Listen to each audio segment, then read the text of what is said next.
हमारी जो चंद्रयान यात्रा है, भारत ने जो चंद्रयान छोड़ा हुआ है और चंद्रयान ने जो 23 अगस्त 2023 को चंद्रमा पर लैंड किया है, उसके विषय में पूरे विश्व से शुभकामनाएं आ रही हैं। उसके विषय में हमारी टीम के लोग भी अपनी शुभकामनाएं देना चाहते हैं और हमारे मिशन में अच्छी से अच्छी सफलता मिले, इसलिए लोग तैयार हैं। चंद्रयान की तैयारियां देखिए, आज से 4 साल पहले जब चंद्रयान 2 हमारा असफल हुआ था, उसके बाद तैयारियां शुरू हो गई और हमारे देश के वैज्ञानिकों ने पूरी जान लगा करके है, इसरो से, नासा से सारे संबंध बना करके अपनी पूर्ण कुशलता के साथ यह मिशन तैयार किया और उस मिशन को बढ़ाने के लिए वो लगातार रहे हैं। यही है, उसी के कारण हमारा 14 जुलाई 2023 को ये चंद्रयान छोड़ा गया है और 23 अगस्त 2023 को ये जा करके चंद्रमा पर अपना कदम रखा है। इसके 16 पहले जी खुल चुके हैं, वहाँ से विक्रम लैंडन की जो पोजीशन है वो भी अच्छी आ रही है और हमें आशा है कि चंद्रयान का मूवमेंट बहुत अच्छा हो रहा है। अभी आज हमें 4 दिन हो गया है, 4 दिन तक जो रिपोर्टें मिली हुई है आप लोग मीडिया में देख लेंगे। अभी 10 दिन तक रिपोर्टें और मिलेंगी और 14 दिन बाद चंद्रयान जब वहाँ पर अंधेरा हो जाएगा या उसमें नहीं पड़ेगी, चंद्रयान की वापसी, उसके विषय में वैज्ञानिकों ने एक पूरी प्लानिंग बना लिया कि चंद्रयान को वहाँ क्या क्या चीज़ करना है और क्या क्या लेके आना है और उस चंद्रयान से देश को ही नहीं पूरे विश्व को क्या क्या चीज़ें मिलनी है और उसका परिणाम आने वाले दशकों में हम नहीं पूरे विश्व के लोग लेंगे। ये तो चंद्रयान हो गया है। दूसरी चीज़ है कि हमारा G20 सम्मेलन भी हमारे देश में होने वाला है। G20 सम्मेलन की भी तैयारियां हो चुकी हैं। पूरे विश्व के लोग भारत में एक बार फिर इकट्ठा होकर के G20 की सफलता के लिए पूरी तैयारी कर चुके हैं।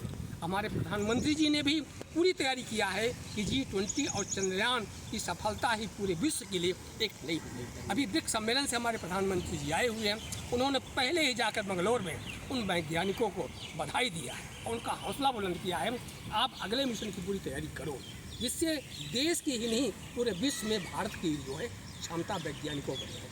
आप लोग हमारे नए वैज्ञानिक हैं, आप IT क्षेत्र में हैं, मैं चाहता हूँ तुषार से, मिलन से भी ये लोग मिल करके अपने आप को आगे बढ़ाने की कोशिश करें ताकि 2050 तक जो हमारे मिशन हैं, वो चाहे अमेरिका हो, चाहे जर्मनी, चाहे फ्रांस हो या रूस हो, उन सबको भी क्रॉस कर जाए। और इसी के साथ मैं चाहता हूँ कि आज हम निरंजन जी को देते हैं कि निरंजन जी अपनी बात रखें। हाँ, हमारे शुक्ला जी ने ये चंद्रयान के विषय में काफ़ी विस्तार से चर्चा की। उसी से रिलेटेड मतलब कुछ छोटी सी मैंने तुकबंदी की है, कविता है हमारे देश के बारे में, मतलब हमारे देश के कैसे लोग हैं।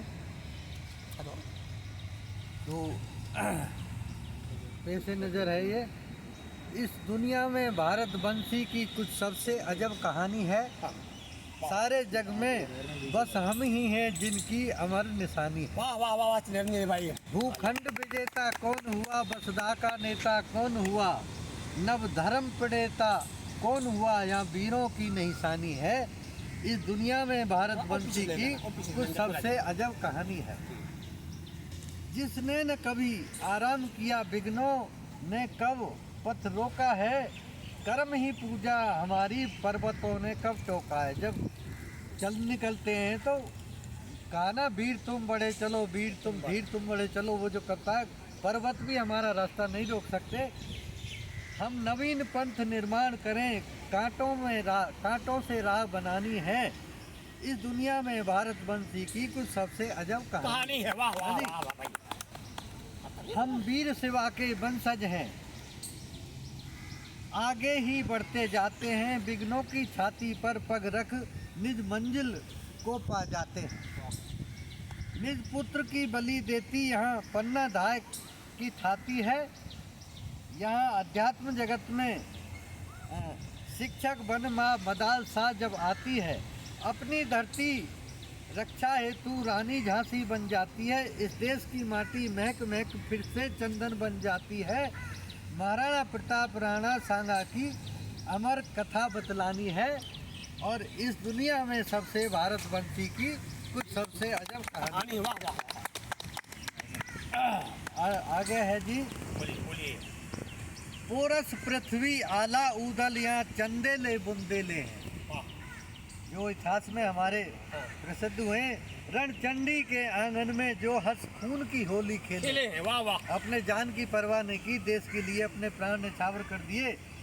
बाधाओं के सर पर पग रखते हुए रण मत हुए मतवाले हैं। माँ काली का खप्पर भरने निज लहू बहाने वाले हैं। मातृभूमि की रक्षा में प्राणोत्सर्ग करते अमर वीर सेनानी हैं। इस दुनिया में भारतवंशी की कुछ सबसे अजब कहानी है।